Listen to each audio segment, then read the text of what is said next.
Healthy ulam na may sabaw ang ating for today's easy recipe na perfect ngayong malamig ang panahon. Binayabasang bangus. Tara, samahan niyo po akong lutuin ito at perfect po ito sa mga may sipon.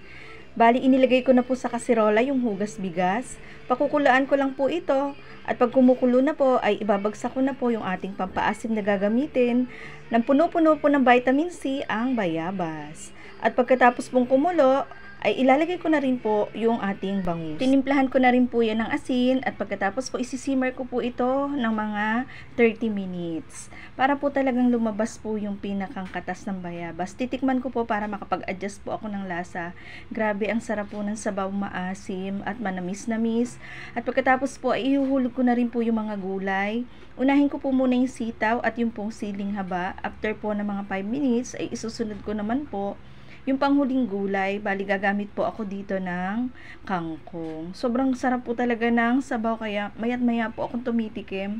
Ayan, ilalagay ko na po siya. Simmer ko lang po ito hanggang sa maluto ang kangkong. At pagkaraan po ng ilang minuto ay ready to serve na po ang ating napaka-masustansyang ulam.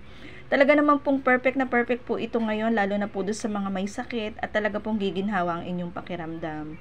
Sana nagustuhan niyo po itong aking for today's ulam. Tara, kain na po tayo. Salamat po sa panonood. Bye-bye.